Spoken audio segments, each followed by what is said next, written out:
Welcome. The ideas contained in this slide deck can be found in more detail by navigating to my blog, the address of which is at the top of this slide deck. By means of an introduction, this deck tries to explain the concept of something called the rational faith, that is, a spiritual belief which straddles science and religion, not as a definitive and scientifically serious example, but something which is scientifically sympathetic to the idea of God existing in the universe and for there being a moral purpose to both the universe and our lives. You'll see the term M1 used in this presentation as well, and M1 is simply model number 1. That is the model here for depicting in practical terms how such a universe might actually work. So, to help things along, consider religion or belief in a spectrum that ranges from deep science on one side all the way through to magic on the other side. Most religions would acknowledge that they exist somewhere in this mystical space, and that means that they don't attempt to explain how things work in scientific terms. They merely state that things are as they are according to this set of beliefs, because it's been explained that way by Jesus Christ or Muhammad or the prophets.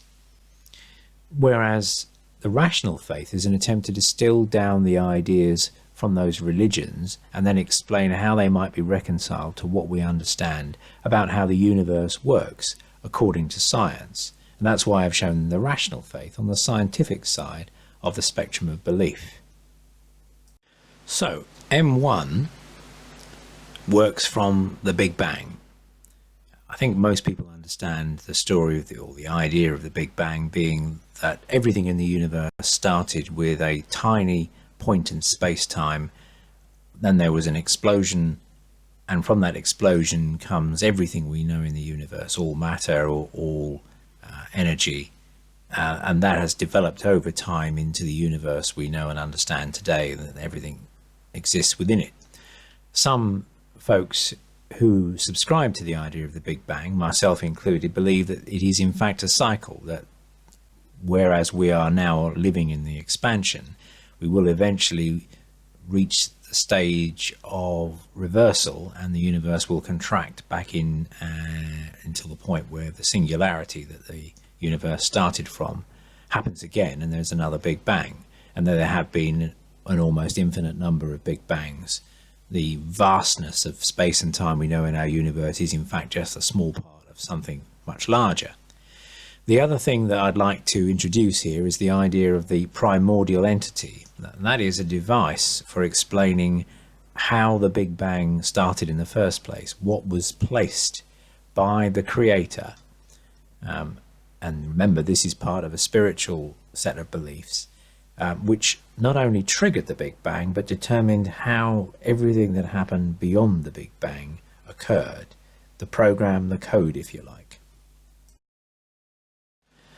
So looking deeper into the primordial entity, we'd find these two different components. The master code, which is information that determines the nature of all of the processes that follow the Big Bang, and the substrate. That is the stuff from which everything else is made. So if you like, this is the what and this is the how. So the master code is divided into extreme diversity and the morality key. Extreme diversity is the program that determines how the universe is going to evolve. And put simply, the logic of extreme diversity is to widen and enlarge everything that happens in the universe. So simplistically put, where there is one thing, there will become two. Where there is a north, there will be a south. Where there is a positive, there will be a negative, and so on and so on and so on. And every dimension that exists in the universe is subjected to this same driving force. a driving force which has some interesting consequences, as we'll talk about later. The mechanism chosen by God to deliver everything in our universe. The other thing that's contained within the master code is the morality key. The morality key is the practical mechanism for capturing moral content, defining what it is as a template, and then allowing that moral content to be processed and judged as part of the processes of a moral universe. So when looking at that universe, plotted against time, we know that in the early days there was some mysterious energy which eventually distills into something we can now recognize as waves and particles. And in the first few billionths of a second in the universe, scientists now believe they have an understanding about how that development occurred. But over the vastness of space and time, these things eventually evolved and developed into larger and more complex structures and forms, and not least the planets, the suns, the constellations and the star systems that we know in our universe. But of course before that there was plasma and other interactions of gases and substances which were the forerunners to that. And this process has continued and does continue to evolve higher and higher forms until the point where species such as our own, capable of thought, and more importantly capable of moral thought, have evolved. Our thinking involves the ability to comprehend things and understand the consequences of our actions. And these are vital mechanisms in the moral universe. So if we're going to explain how the moral universe works, we have to start here at the primitive level where the particles are. And in this diagram, I am proposing that everything that science currently understands or proposes exists in this known particles bubble. Now notice on this graph that we're plotting it against two axes, the tangibility axis, and by that I mean something which we can either see or prove through mathematics or scientific method. So something which is very provable and very understood, and we're pretty certain exists at the top of this axis. Something which doesn't exist according to science but would be further down.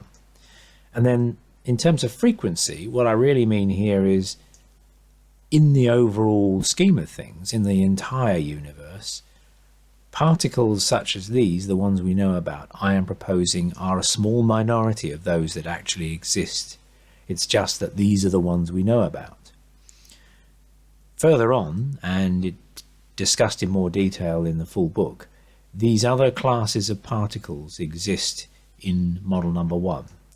Channel particles, which play a part in the process of the afterlife, and eternity particles, which is the place and the means by which our essence, our spiritual essence, can live on after our mortal death.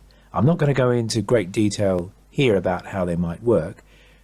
The point here is just to understand that in this model, these particles are much more consist of much more of the universe than the particles we currently know about.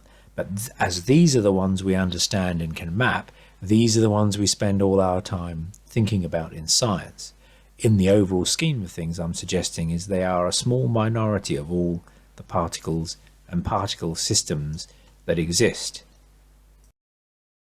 So going back to extreme diversity for a moment, we're talking here about as the universe expands and as extreme diversity does its work, there are many consequences. You can see here the creation of stars and planets, if you like, is a neutral outcome of that engine.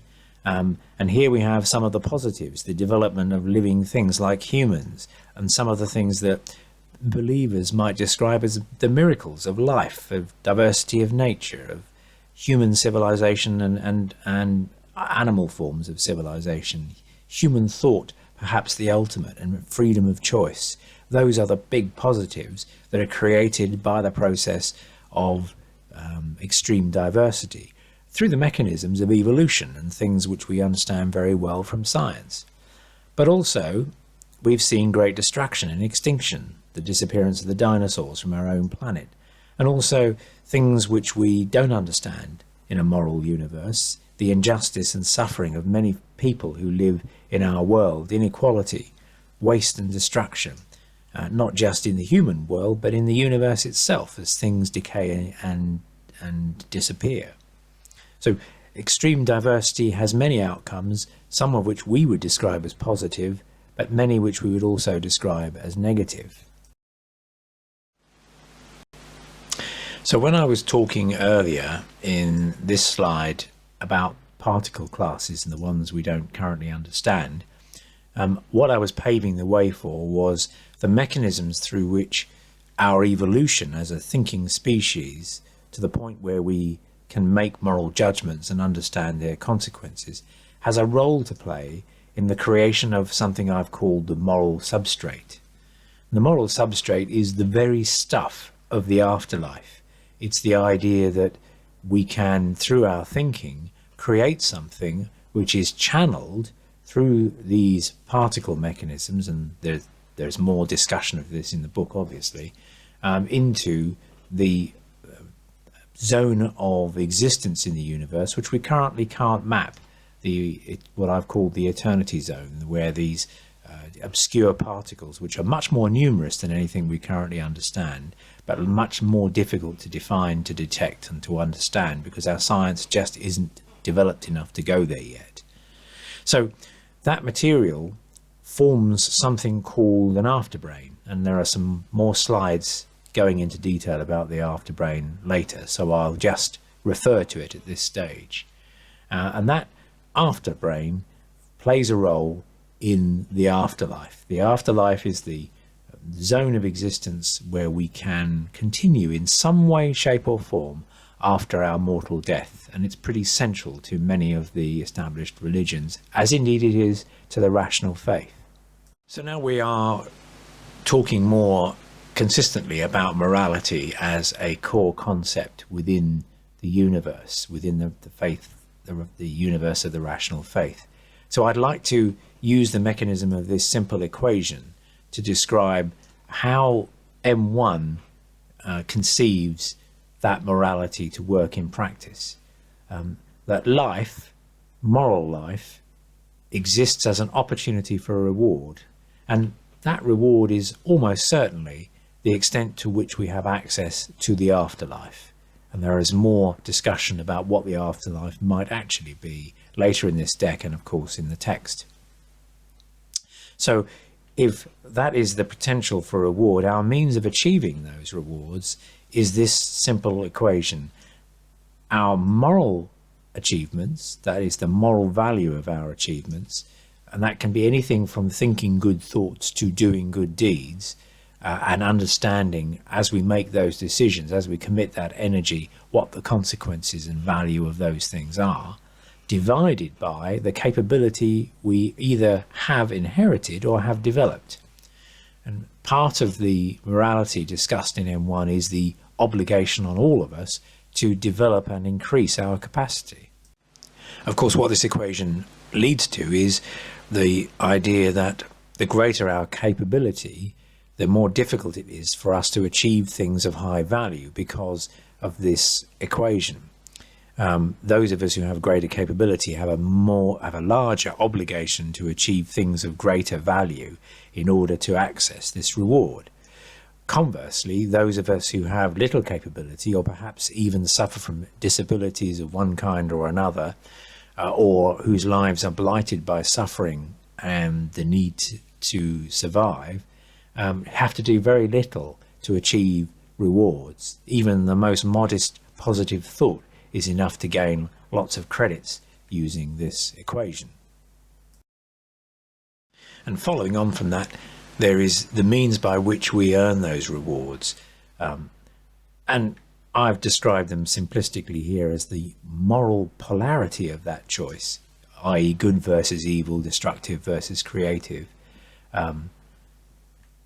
played out against the awareness of the impact of those decisions and those acts. So if we make decisions fully aware of the consequences, then that is a very rich moral decision. If we do something wrong, but we don't know we're doing wrong, then there is much less impact that we're accountable for.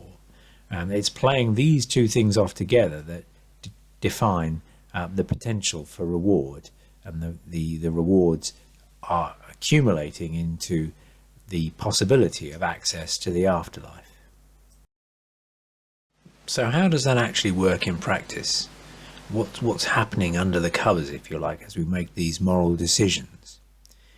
Well, the template patterns, and that by that I mean the patterns that correspond to the mental image of making moral decisions which have high value, exist in the eternity zone of the universe, that place in the particle model that I talked of earlier, well beyond what science can currently understand, but a vast and complex area which contains not only the materials that make up the mechanisms of our afterlife, but also the patterns upon which all that is based. So the template patterns are contained in there, and they're delivered via the channel particles. The channel particles is a very simplistic way of describing how the world we know of communicates with this other world, the place we go to, and the place where so much of the spiritual world has to exist in. So via these channel particles, and obviously this implies processes as well as the actual particles themselves, we arrive back in the world of the known particles and the places that we can see and measure and understand, right the way down to the biology of our own brains.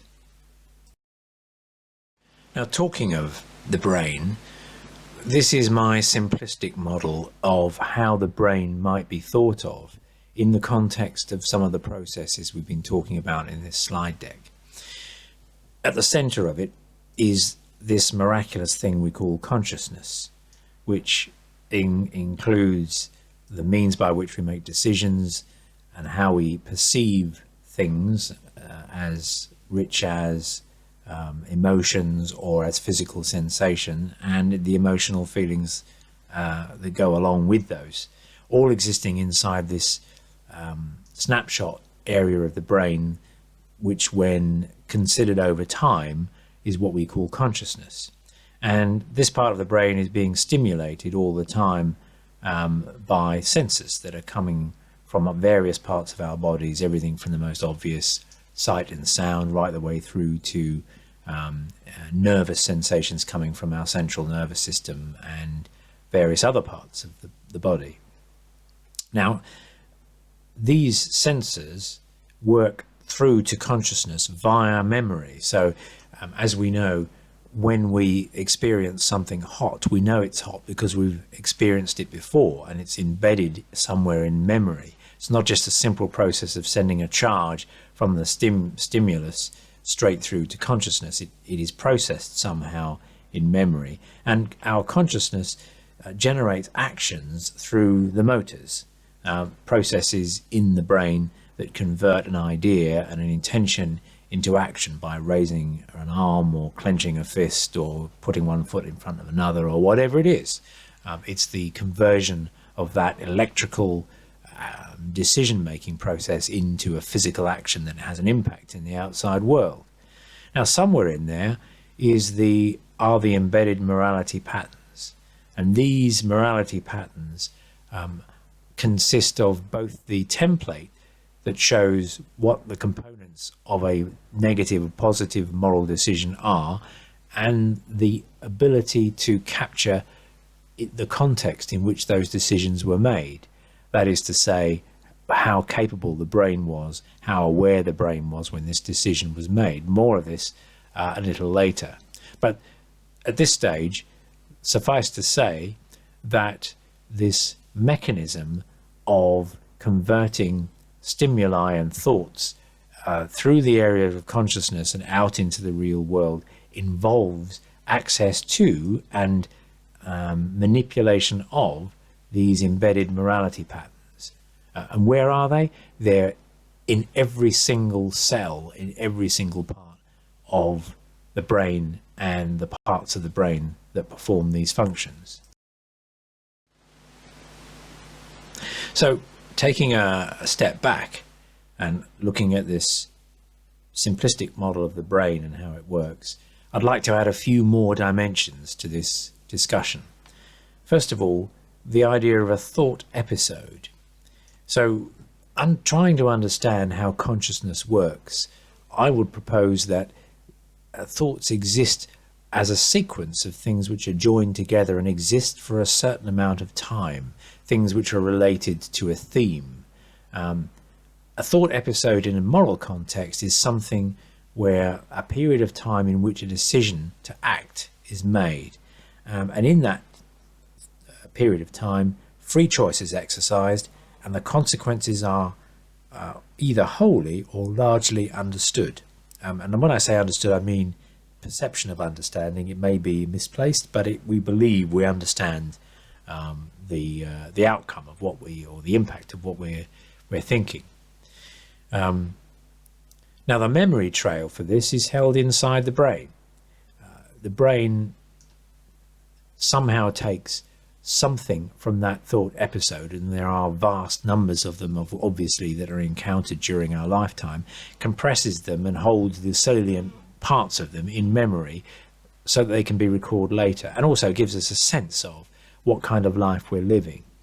But my proposal here in M1 is that in addition to the internal memory trail that happens inside our skull, inside that organ, there is an external interaction with the outside world through that particle class that we don't currently know about or can't currently detect or define, into something called the brain stream. And this is, think of it like an imprint, think of it like a recording trail or an audit trail, think of it like an exhaust trail, whatever makes it work for you. The idea that as you have one of these thought episodes, not one, but two different things happen at once. One internally, which is helping us to live our lives and access those things. And this is the more vivid thing. This is the thing we're very conscious of. A much more subtle thing is the leakage of that in a processed and orderly and formatted way outside of the brain and into those particle classes I talked about earlier for processing in the moral universe. As time passes and one thought episode gives way to another, these are joined up in a continuous stream that is passed out in something called the brain stream, with elements of identity, memory and record to the particle zone where our afterlife is assembled. Now, some of the concepts in here are that the brain stream doesn't just contain, if you like, a photographic image of the mental process that went up to make our decision. It also contains information that shows context. That is identity, who we are. And that's not just the date stamp that says, this is this person versus that person. It's something about all the characteristics that make up us uniquely. And also memory, that is things which we would use in our consciousness to recognize one thought episode from another, and record, that is the indisputable, if you like, audit trail of what we've done. So I am using clumsy language here to describe the components that make up the brain stream, but because we have no science for this, and because this is just a hypothetical proposal, we are forced to use, or I am forced to use, that kind of language. Which brings us on to this graph, which tries to show the context of these thought episodes and this brain stream in the context of our entire lives, and the map of what we're achieving and what we're contributing as a means of being able to judge what kind of moral life we've had. And later in this slide deck I will explain a little about how this is converted into what happens to us when we die, and how those rewards or otherwise are determined. But this is conceptually how it works. we have the moral polarity of our decisions and our contributions in one axis, and the knowledge of the impact they have on the other. And in these axes we have the negative and destructive thoughts, and in that context it could be anything from self-indulgence to downright evil intent, up to creative thinking, which I'm describing as the most morally positive thing that we can conceive. That is to say, contributions which are creative. I'm not going to get into a philosophical discussion here about what creative is. There is one of those in the book, The God Contention, but I'll leave you to ponder that one yourself. The other axis is looking at the known impacts of what we're doing. So you can see here I've plotted impacts that improve ourselves or the lot of our family and friends, or the wider community or society generally, or indeed our entire species, or even better, all life as we know it.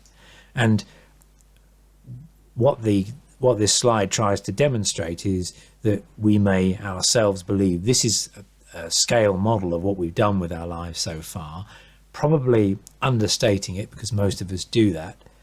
It might in reality be more like this, but we have the potential to do more, to achieve, if you like, instead of our impact being largely family and friends, beyond the initial community and perhaps touching on broader society. It all depends on what capabilities we have and what other things are absorbing us in life. But the idea is to be more creative and to have a bigger and better impact from the skills and gifts that we have. And in so doing, we are earning. So another way to look at the same map is this diagram, which shows if you think about your entire life as this container, where the whole container is the actual potential for your entire life. So far, we may have only achieved this amount, and therefore, by definition, if there are rewards coming, those rewards are going to be less than they could be. As to what that scale of reward means, I'll defer for the moment, just to say conceptually that as you go through life, and the impact and quality of creativity of those decisions you make ebbs and flows, you are gradually filling in this container. And again, the same information shown in a different way. This is what we've actually delivered. This is maybe what we think our potential is, but we may have a much greater potential if we did but know it.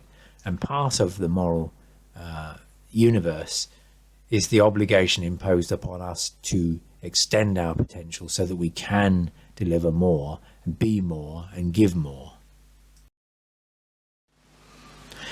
So to backtrack a little, just to remind, rewards come from our ability to create. And in the book, I've gone into some detail in talking about creation as God's primary purpose for the universe and our lives, a vehicle for enlarging goodness. And the whole idea of positive acts, creating and adding to goodness through morally aware decisions and actions, is crucial to the ideas contained within M1. And the mechanism for converting that creativity, those acts of goodness, that enlargement of the totality of goodness in the universe, is the brain stream, that connection of all of these thoughts joined together over time and assessed against the model of our potential, our capabilities against actual delivery. So let's think a little bit about what that reward really entails.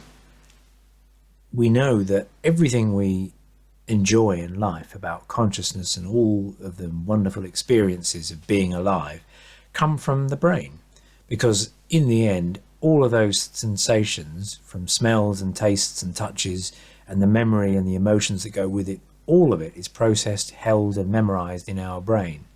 So the ultimate reward for us is to be able to continue to have access to all of that, but perhaps a whole lot more besides, in a way that is very similar to and perhaps better than what happens in our brain. Because remember, of course, our brains are constrained by the physical mortality that we have and everything that goes with it, including disease and infirmity and degradation and all the rest of it. When we dream at night time, some dreams are very vivid. Whilst we're in them, we really don't know that we're dreaming, and we really can't tell this isn't real life. It's only when we wake up and realize that real life is much more vivid than the dreams. Or is it? Is that just an impression we get from flipping over from being asleep and dreaming to being awake?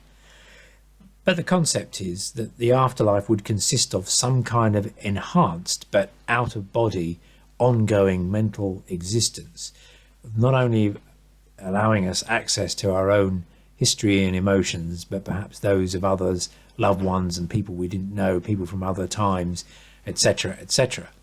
So the whole mechanism for this is that somehow or other, what we live in our lives gives us access to these mechanisms that will eventually take us into that place called the afterbrain. The known particles developing or interacting with the brainstream, which are particles we don't understand, through the channel down to the afterbrain formation, and eventually a life after our death in the afterbrain, in the eternity zone of the universe, this place where these particles exist that we don't yet fully understand.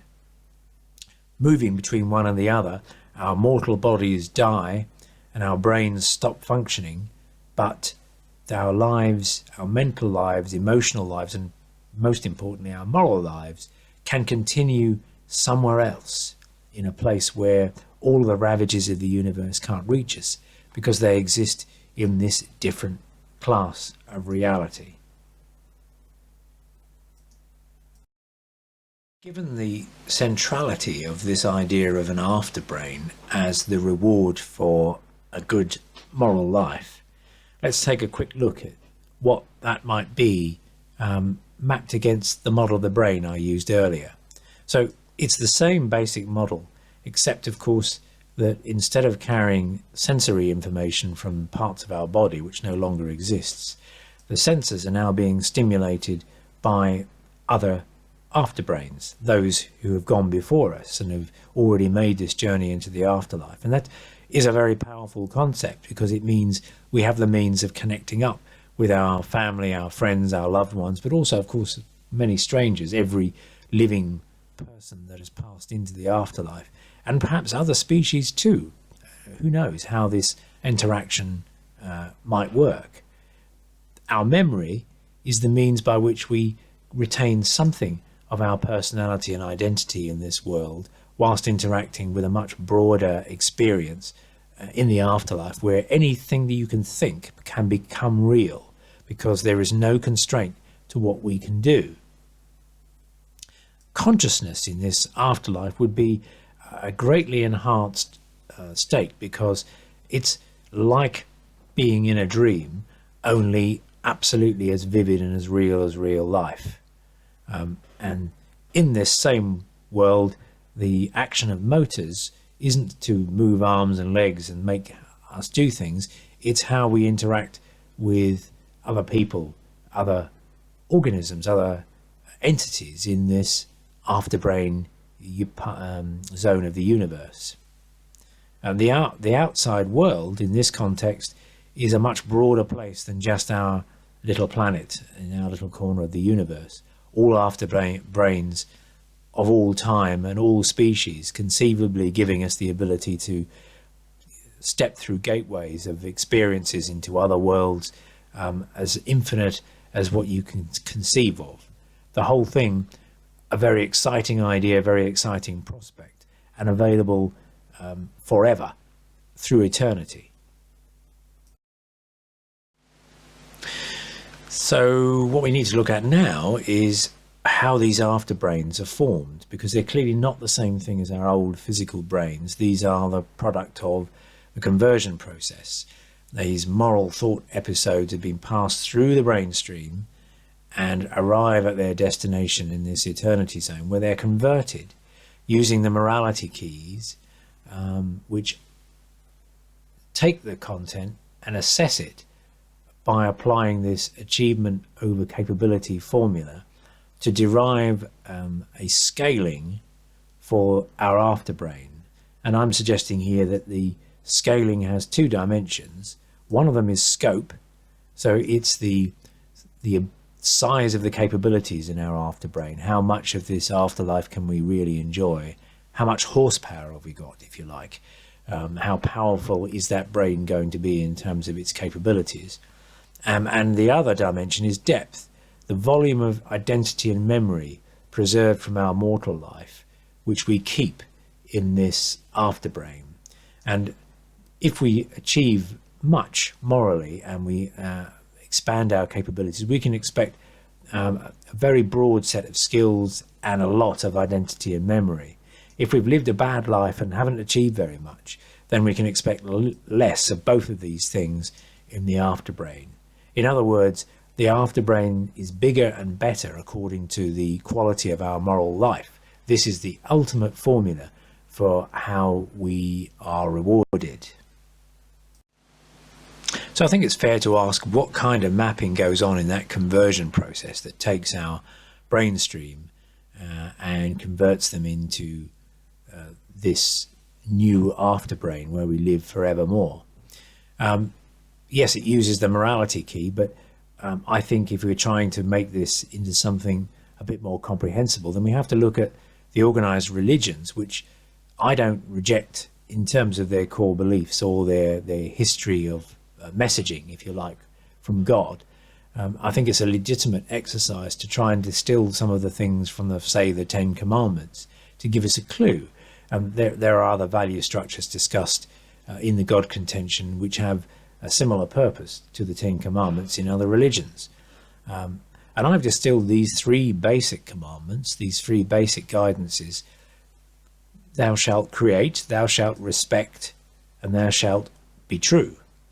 I'll explain more about those in the book, but in broad terms, it is how we contribute more from what we have, how we treat other life forms and indeed resources more generally, and how carefully we honour the truth in the true sense of the word. And again, I don't want to get into deep philosophical discussion about truth here because it's a very broad subject, just to make it clear that that would be one of the dimensions. And how we obey these rules mapped against the known impact that we understand would determine the kind of credits that we get through this evaluation process at the end of our life. Now, of course, such a concept has all kinds of questions and maybe flaws attached to it, because this is very simplistic. One of which is what happens to the innocence. By innocence, you could be anything from a young baby that dies in infancy to somebody who's born with massive mental problems who cannot perceive much, maybe anything at all. And I'm forced in this situation to speculate that there may well be a large degree of credit in terms of identity and the scope and power of our afterbrain in the afterlife, because we've passed through this life without the opportunity to do anything negative. So we're given the maximum credit. It's almost like the inverse of what we're given in life. If you have a really difficult life, a very poor life, but one that is innocent, then you can expect huge rewards in the afterlife, access to things that you couldn't imagine from your mortal life.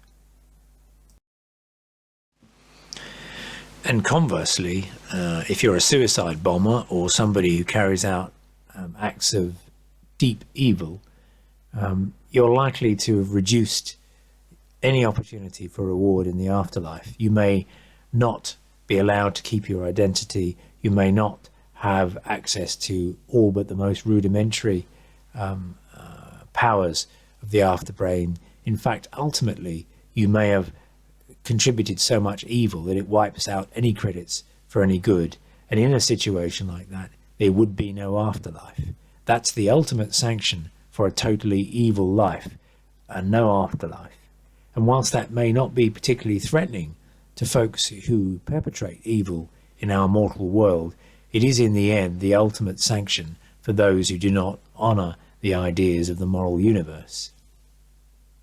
So moving towards the end of this slide deck, the last thing to consider perhaps is, what would life be like moving into that afterlife? I'm thinking that initially when you arrive, the first thing that would happen is you would somehow connect with one other individual. And of course this other individual has already been in the afterlife and has already made the connection. So you would immediately receive some comfort from that contact. But far beyond that, the next thing that happens is these two afterbrains start sharing stimulus and memories. This isn't like just a conversation of you telling me about the experiences you've had in life. This is me actually feeling your experiences and vice versa, with some degree of control and choice, but much, much more vivid, much deeper than anything that conversation or any form of expression and communication in mortal life could bring. And ultimately, the joining together of the two thought streams themselves, so that you and I can think at the same time about things and influence each other without needing to have clumsy conversations. And that's just the start. That's just two afterbrains connecting together. Taking that further, you would, as soon as you connect with this other person, you are also connecting, of course, to all the connections that person has made and to all the connections they've made.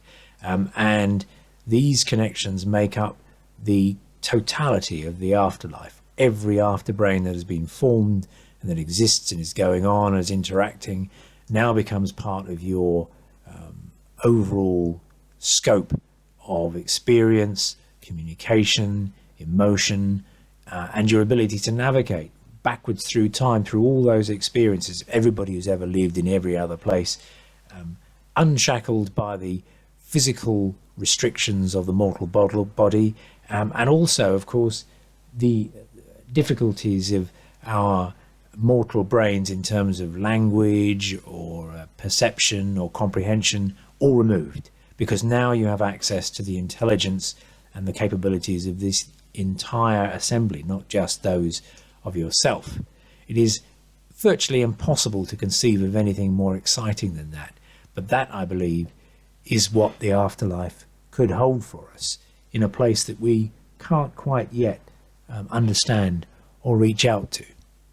Now, these ideas are discussed in greater depth and with a little bit of autobiographical context in the book, The God Contention, a free version of which is available via my blog, which you saw at the beginning of this slide deck.